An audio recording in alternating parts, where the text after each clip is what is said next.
The perks of being a princess in 2023 are pretty plain to even the untrained eye.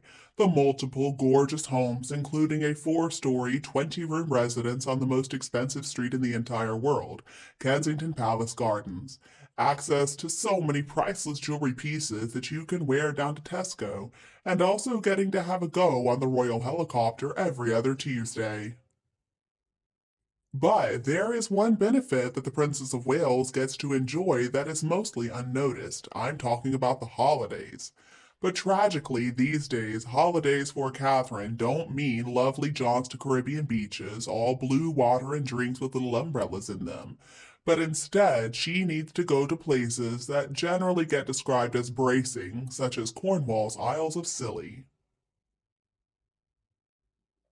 Alright, so maybe Catherine is not living it up on a yacht, but her time off equates to that of somebody with a never-ending stack of sick notes.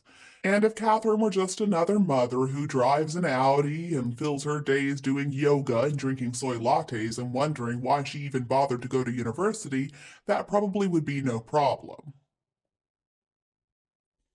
But clearly that is not who Catherine is.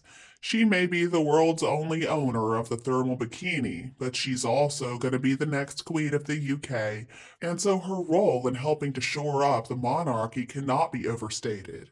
Unfortunately, you usually are not going to have time to squeeze in saving venerable medieval institutions if you're too busy doing bar classes. This week, Catherine went back to work on Wednesday, her first official engagement in 29 days. She met with a Yale academic in conjunction with her early years foundation, before she conducted a foundation meeting at Windsor Castle. And then on Thursday, she and William went to Birmingham to meet people in the arts and creative fields. Just imagine you get the most important job of your entire life so far, a job with crushing pressure, and you assume the mantle of one of the most truly iconic women of the late 20th century. And then you go on to take 4 weeks off of work. But actually, that is precisely what Catherine has just done. Even now, she is on track to take off approximately 4 months just this year, which is almost 11 weeks total, or just shy of 3 months more than most Brits get.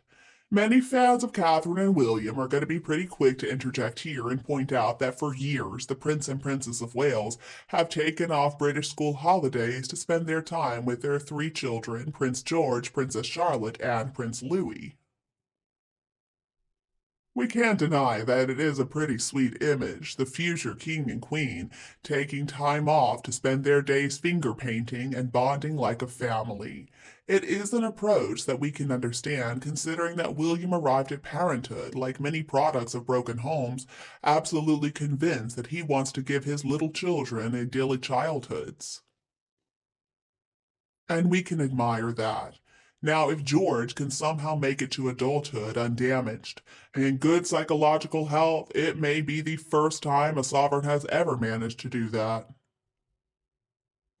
I mean, seriously, just take a look at the men and women who have been put on the throne in the last few hundred years, and you're gonna find a whole parade of maladjusted, egomaniacal, selfish, miserable types who loved, in any combination, lavishly spending money. You'll find people who loved booze, you'll find people who loved sex with people they should not have been having sex with, and also killing small animals with a really disturbing degree of casualness. So we can understand why William and Catherine are doing everything in their power to avoid this fate for their children. They've got to not only help their oldest son figure out how to be a healthy king, but also help their younger two figure out how to live meaningful lives even though they were born the spares.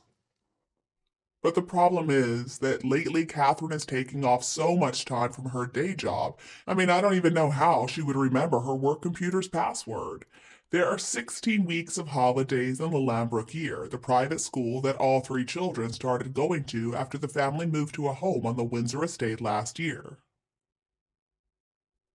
If Catherine continues with this pattern that we have noticed of taking long holidays to play with her children or maybe teach them the right way to discipline a footman, then this might be a problem for her father-in-law and ultimate boss, King Charles. One of the oft-repeated lines about the late Queen was that she once said, "I have to be seen to be believed." Now, it sounds like the kind of motto that would have made her the toast of dinner parties for people who love horses, but there is more than just a little grain of truth to it. Maybe the most important thing the royal family has to do is to be seen. For the House of Windsor to survive, for the monarchy to continue into the age of flying driverless cars and Justin Bieber as president, goodness, then they've got to stay a visible and constant presence in the public's field of view. Fixtures on front pages showing them out and about doing their wonderful work. The sad thing is, they just don't have the luxury of taking a bunch of time off to run around with their kids and play hide and seek. Now, making this job much harder is the fact that the royal family has a rapidly shrinking staff of frontline HRHs. Over the past 4 years, the number of working members of the royal family has dropped from 16 to only 11 now, thanks to death or disgrace or the desire to live down the road from Oprah. The total number of engagements that were done by HRHs who officially work for the crown has fallen by nearly 40% in the last decade. The people who work for Windsor's Incorporated are also a rapidly aging workforce. Almost 65% of working HRHs are over the age of 70. The Duke of Kent is 87 years old, and then Princess Alexandra is 86. And both of them still undertake occasional official engagements, in spite of the fact that they are very close to 90 years old. Right now, Charles is desperate to frame the monarchy as a relevant investment of about $160 million every single year in funding that otherwise would go straight to the government. He needs to convince people that they are for the betterment of the UK as a whole, that they're not just this curiosity that's pretty good at attracting American tourists. And if they're to do that, they have got to be out there. They have got to be coming up from London in all directions to make sure there is not a new hospital ward or motorway overpass or badminton court in the UK that's opened by anyone else other than them. Unfortunately for William and Catherine, what they cannot afford to do is take time off whenever their kids have a little time off of school. I understand they want to enjoy this time with their children, but they also need to consider the monarchy. It is time for William and Catherine, if they really want to play their part in keeping the whole palace crown business afloat, they've got to resign themselves to the juggle.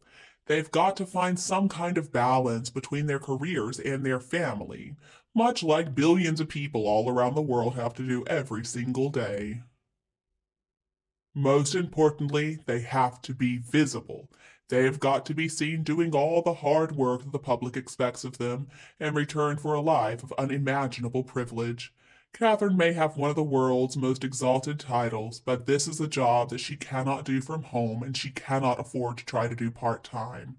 So I think it's time for Catherine to put on one of her pantsuits and a nice pair of pumps and go out there and open something.